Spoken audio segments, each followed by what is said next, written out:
Okay. All right. We are live at the Site 2016 conference in the Harborside Room. I have Tom Kabbalah from Georgia Southern here and Nathan Snyder from New York. And we are talking about the flipped classroom and what it is, the evolution of a flipped classroom, and my personal experience. And through screen shares, we're going to just go through the problem-based learning tutorial cycle that we've adopted at STEM and how we've implemented the flipped classroom throughout our school, specifically my classroom. So I'm going to go ahead and go to the screen share. And I have a web page that all the information is on. It is Amanda Fox. Hold on. Pull it up.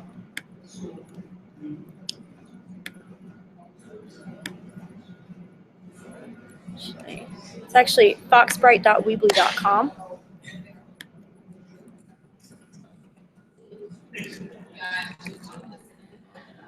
If you want to come over here, you can see the screen as well.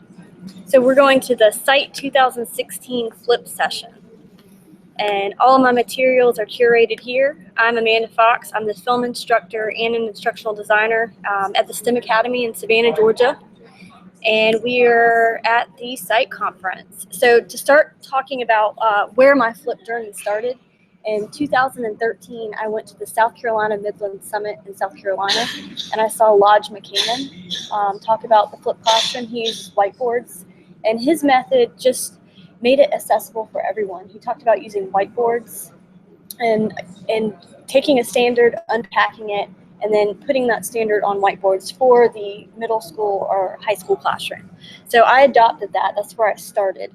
And I started making these one-take videos with all of my content kind of taking up 5 whiteboards. And I would film like a 5-minute video, post it to YouTube, and then through Edmodo or an LMS, I would disseminate that to all of my students. I'd ask them to watch it at home, and they're middle schoolers. So do you think they watched it at home? How long were the videos? Like 5 minutes. Oh, they should be able to get through 5 minutes. Some of them loved it, some of them hated it. One thing I learned is that your classes are going to kind of tell you how you're going to flip. So you might have this idea of doing a true flip. The true flip is where you have students review content outside of class, and then when they come in, you do classroom activities around that content. Well, one thing I found was that my second period students never, ever watched the videos. My first and fifth period students always watched the videos. And then my third and fourth period were hit or miss, with most of the time having reviewed the material. So that's when I started adopting the in-flip. And this is based on Lodge McCammon's philosophy that even if you're condensing that 45-minute lecture to 5 minutes in the classroom, then you're still freeing up a bunch of class time. You're being effective in terms of classroom content delivery. When I do a live lecture, I teach, let's say, the Russian Revolution, first period. By fifth period, I'm in my 5th time teaching this lecture, and I'm having to ask my students, have I talked about this yet? So it also, you're holding students accountable for the same information. So you've really unpacked the standard. You've condensed it down to exactly what they need to know, and then you put it into 5 minutes, and then you spend classroom activities going into depth. Often activities that include like stop motion animations, video production of their own, projects. We were able to do an entire Romanoff project that analyzed the DNA of the Romanoff family after they were found. And I finished, this was within the context of a 6th grade social studies classroom. I finished teaching all of my content by March of that year, so no social studies teacher ever. So what I was able to do is I was able to spend the rest of that time reteaching. And one of the beautiful things about condensing that is the kids that get it, you're building in differentiation. So the kids who've watched it move on to the project. If they haven't watched it, you've got to hold them accountable somehow. You have to know whether or not they've watched the video. So then instead of having them watch a video and discussing it and doing discourse in class, I started putting interactive elements into my videos. Now I use Zaption. Before that, I was using the answer pad, or it's like Socrative or formative. Yeah. And I'd put the test code somewhere in the video. And then they would have to watch the video, find the code, then they'd have to go in and take a formative assessment that told me, well, yeah, they watched the video or they didn't watch the video based on the data that I collected. And then based on that data at the beginning of class, instead of we'd do a question review, but then I'd go to the data and I'd be like, all right, Johnny, Susie, Will, now, like, you need to stay up front. You need to do this. And in addition to that, 5 other students, you guys didn't do so well. Why don't you come up front while we talk about this together? You spend 10 or 15 minutes reteaching it a different way, because it's not a one strategy. This is it. Like, now I'm just going to flip and this serves all my students. It's one instructional strategy. And it allows you to kind of figure out, you teach the students all that one way. And then when they come back, the ones that it didn't work for, you teach it a different way. And I didn't get that in the presentation that we were all part of earlier this afternoon. It seems like it was very regimented in terms of. Yes, it was. Right. Yeah. It was very Not differentiated. No, that's what I wanted to ask. Like, how are you where are you collecting data? Like, in that reviewing activity, are they just coming in and doing the classroom activities, or are they faking it till they make it, or how do you know they actually did stuff? How do you know they did it? Have you heard of, I think it's called Edpuzzle? Yes. So that's kind of a similar thing, that like you can't just press play and like leave the room. Like, you actually have to interact with it. Like, it pauses, it asks you questions before you move on. Edpuzzle is kind of like Zaption, which I don't know if I have Zaption up right now. I have Recap. Is Edpuzzle inexpensive? So, free? A colleague of mine used to Zaption.com. use it was some sort of interactive whiteboard app. Those 3? No. Explain everything? No. Well, it used to be free, and then they changed. They started to charge. So then he started to use Edpuzzle because it was free. Okay. Well, Zaption, most of their features are free. So what Zaption allows you to do, and I've got some in here. So I teach film now. So how does music affect the mood of a film? So you have 2 options. You can do personalized learning, where you assign this and they go through at their own pace and they watch this, they put in their headphones. They do it for homework or they do it in class. I always give like the first 5 minutes of class is like, come in, if you didn't watch the video, catch up. Or sometimes we just do, if it's a complex subject, we'll watch it in class and then we'll have discourse that drives the video. But the video keeps us on track. I pause it, we converse, and then we go back. We're weaving in and out of that video and in and out of that experience. So if you're showing the video in class, why don't you just teach live? I do a lot of times.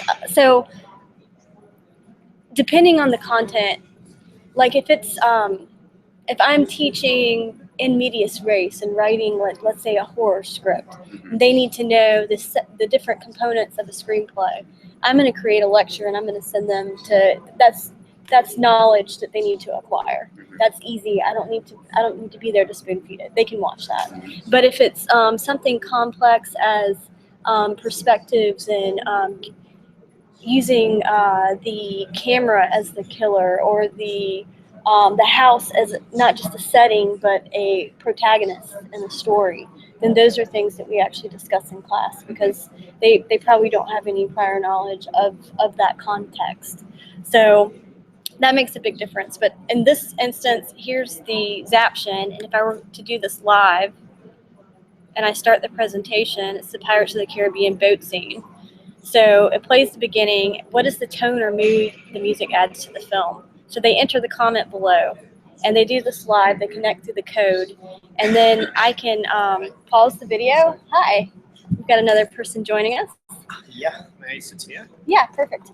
So as they're watching the video, their comments are going in, and then I have another prompter here as it gets to the little bars at the bottom. If you've not completed the discussion question yet, please pause and do that. I can also, there's the hand viewers questions. So if I click on this, they can ask questions anonymously, and I can see like a hand went up. There's also a quick question. Like, let's say someone's asked a question I think that's a great question. Let's see what everyone thinks. I can do an open response, ask students, and kind of do a quick question on the fly. There's also the pointer. I can point at anything, and the marker, I can annotate anything up here on the screen. So if I'm teaching a math class, I can go in and I can solve my math problems here. There's also the different interactive components. Here, I'll exit out of this. But there's different interactive components that allow you to embed. These are all in Zaption. So there's multiple choice. There is, so if I go to my lessons, and let's say I want to go in and I want to edit, let's say my flipped classroom workshop here. So now I want to go in here, get back.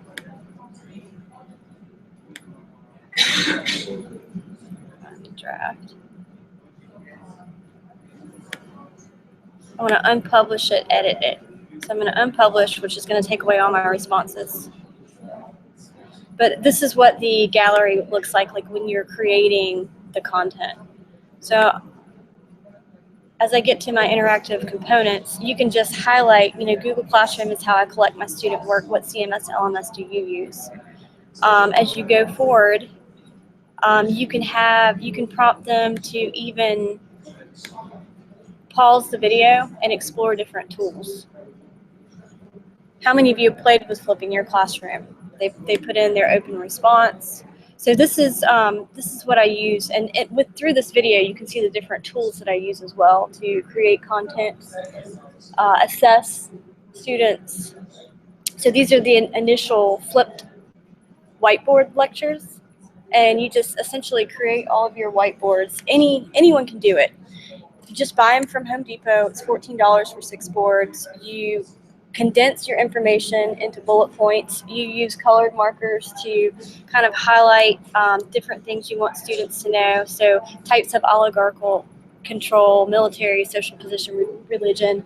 After you've done that, you just immediately publish it to YouTube. You've got your lecture. So one thing is students get tired of the same thing. They do not want a million whiteboard lectures. They're going to get bored with it. So using multiple instructional strategies and different video authoring tools is important. So Powtoon is another one that I've used, and I use that to teach the stock market. As I continued through my flip journey, I started using green screen, and I brought a green screen with me today, so you can kind of just see how easy it is to pop it up and kind of create a video on the fly. But through this, I was another Rad Money. It was a parody of Mad Money with Jim Cramer. Stock market. We had students create fake portfolios, and they went in and analyzed the events of the market through current events and news. And they had to create their own videos. And we had a big green screen in the classroom. So one of the things I noticed is students create things how you model them.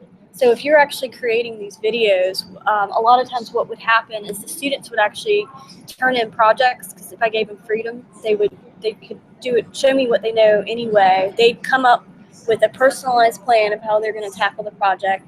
They'd take the standard and then create questions that they needed to answer about it, which was kind of co-authored together, and I'll show you that in a second. But then together as a class, we started authoring videos together. And so this is an example of traveling back in time through a story-centered narrative where we were looking at ancient civilizations, and students would come in and they report their research. They come back through the time portal. This is the raw unedited footage, but the green screen's in the room and they're reporting their research on there, and then I just go in and I added the background in the end, and we have this awesome co-authored collaborative student project. So the flipped classroom, being able to teach content knowledge, allowed time in my class for us to co-author and create these videos. In the end, it started with whiteboards, and then the videos started to kind of take on its own thing, and students began working with me to tell stories through standards. using storytelling to kind of access what they needed to know. And they were writing the script, and by writing the script, they were actually internalizing The knowledge, and then bringing, like this right here, they're an ancient Sumer, and this student brought an ancient Sumerian back, and they're trying to decode cuneiform. So, which is their source, their alphabet. So what happens if students don't watch the videos? And a second ago we talked inflip. So if they don't watch the videos, the students are going to kind of tell you where they're at in terms of self-directed learning. So one of the things that I have learned just from watching other teachers is there's power in authoring your own videos. I've seen people use the TED videos. I've seen people use Khan Academy, Edgenuity, and the students, they get bored with it because it is the same thing. When you're authoring your own videos, your personality's in there. They have a direct connection with you. It strengthens communication with parents. It gives your room transparency. And the students really like watching you goof off and, I don't know, Miss Fox, at 4 minutes and 10 seconds, that whiteboard fell on you. I was like, yeah, it did. And those are things, that they find hilarious. And by publishing all of my content to YouTube, I'm not just teaching the kids in my classroom. I've got like 30,000 views on my parliamentary versus presidential democracy. And a lot of my students are from like Ghana or South Korea. So you're really expanding the impact that you have as a teacher. In which platform do you create these videos? I used iMovie to create this entire video. One thing that I'm doing right now with my 6th grade students, I'm filming a Hangout on air right now. So my 6th grade students on Monday, I'm actually teaching that class virtually. So I do Monday check-ins through doing screen shares like this. And students are, they actually go into Flipgrid. Flipgrid is another formative tool that I have. And it's like a video reflection tool. So I embed bite-sized reflections after each piece that my students do. So let me go back to my webpage.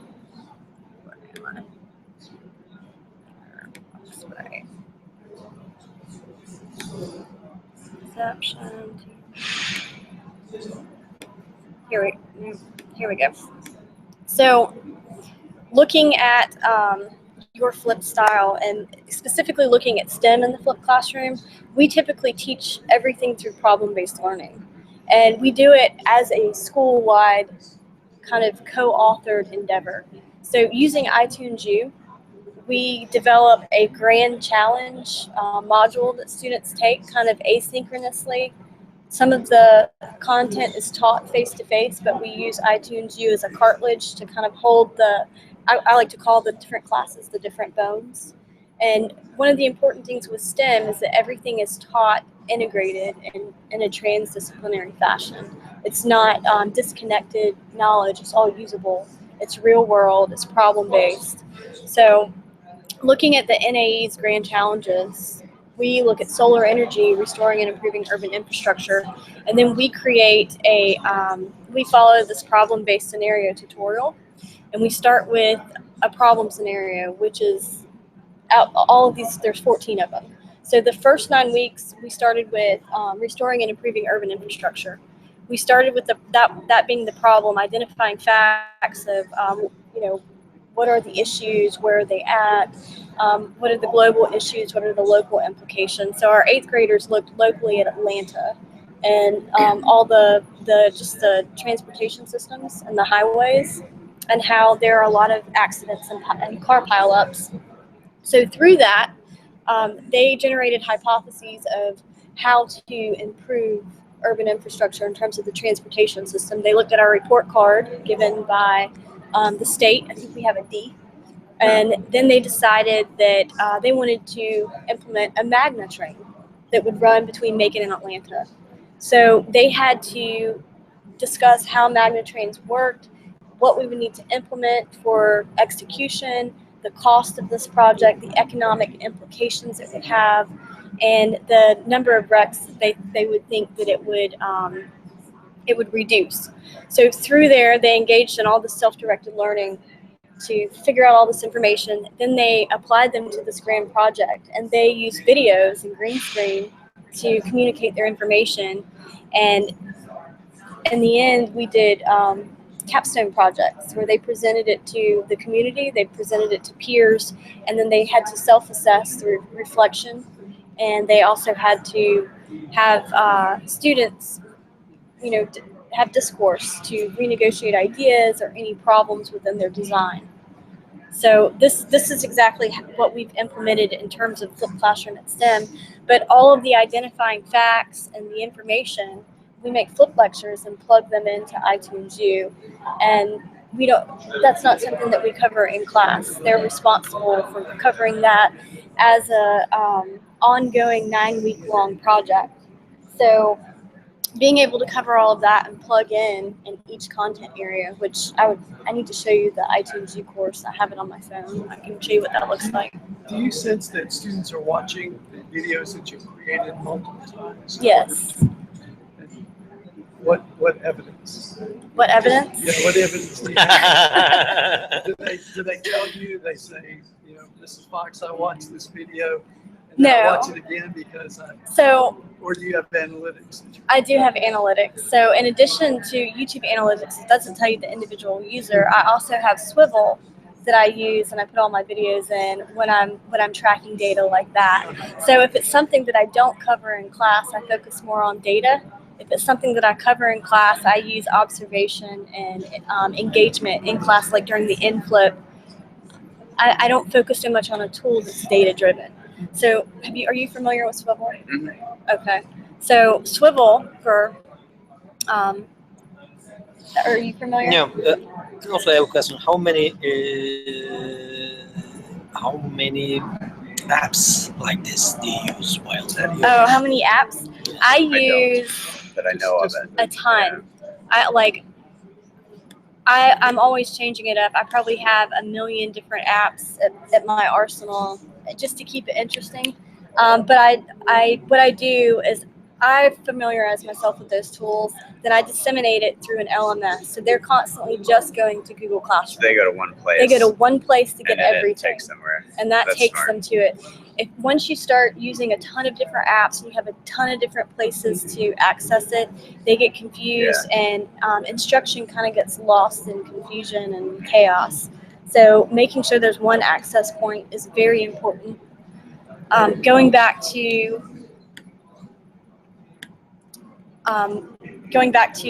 the website, I have BlendSpace. Are you familiar with BlendSpace? No. So BlendSpace is a curation tool. So I can actually create entire units for a week or a month and plug in all my resources, and I have one link that I'll post in Google Classroom. They follow that link to a BlendSpace. This is what it looks like. It's kind of squared out. So this is a professional development unit that I've created for flipping your classroom. And if I click on any of the pieces, it has little prompts in here. So go to the answer pad, select student, select self-register, the group name's PD. You're going to hit go interactive.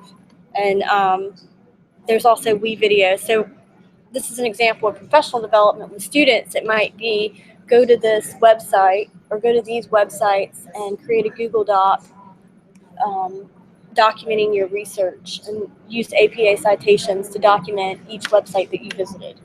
So they're learning how to curate resources, pulling things from different areas of the web and putting it into one doc to where they're able to find it, which is important. And then validating, credibility of websites. You can embed videos. You can actually create quizzes in here. I don't like the quiz format or the way it collects data, so I don't use it. You can put in quizzes. So I run a green classroom, so if I do a quiz like on this video, so this is my Russian Revolution video, they would watch this. And then once they're done watching the video, the next square is their quiz. So the code for the answer pad, it's an online assessment tool. We're one-to-one, we have iPads. They go to Tap It app, They log in, they put in the code, and then they go in, they've got their questions here, they take the quiz. And that's just a formative tool to make sure they're watching the videos. In class, we did the DNA Romanov exploratory kind of like, it was through I can't remember what that website is. Anyway, you can put anything in here, and this kind of paces students out. You can even put a weekly guide. So I got in the habit of, number one, I'd have a picture showing the unit. Number two was an agenda. This is what you're doing Monday. This is what you're doing Tuesday. This is what you're doing Wednesday, project Thursday, Friday. So let's say they do Monday, Tuesday, Wednesday's work in Monday. They have more time to work on their project. So if a lot of teachers are worried about, well, what do they do when they finish? And I'm like, well, they finish. They're going to have a better product, an end product. It should be more in-depth research. Or if you're front-loaded and you build all of these out in advance, they could just move on to the next unit. Is the idea. The problem that happens is in schools that are being very innovative, that try to allow students to really work at their own pace. There's a school in South Carolina called Next High School. They're running into the problem of seat time. So it's all sophomore and freshman students. There's 130 of them, but some of them are seniors now. And they've been in class for 8 months at this high school. And they're now seniors because they've gone through Edgenuity, this online platform, and they've taken chemistry. They've taken algebra and geometry. How rigorous could that be? That's part of my question. But the history teacher supplements with face-to-face with, and you have professionals. They call them professionals instead of teachers. So you have a history pro. Go consult the history pro if you need to learn more about this. The student that I interviewed while I was there was frustrated because 6 hours out of the day, because she's finished with everything, she's just sitting there collecting seat time. So one of the things that needs to happen is, I think policies need to catch up with where education and technology is headed. So until we continually run into this problem, I don't think it's going to be addressed. But part of their piece of evidence that people feel comfortable with saying this person has completed a rigorous chemistry curriculum. I'm not sure what kind of artifacts they created, if there were badges or metadata that went with that. But no, but I haven't been in the Edgenuity. Are you familiar with that? Right, yeah. Are you familiar with Edgenuity at all? Right, Yeah, exactly. The platform? Where are you from? Turkey. Turkey? Okay, so are you guys flipping your classroom over there? Can you tell me about Yeah, what sure. you guys do? Actually, I'm a PhD student and I'm working with faculty development. We are preparing our thesis on flipped learning, while faculty development of our faculties, professional development of our faculties. So it's the same platform, but a little different. Generally, Is that okay? Yeah. Okay. Yeah, we're live, so just go ahead. Okay, it's a little embarrassing that I'm going to speak English on leave. Oh, you're fine. Okay.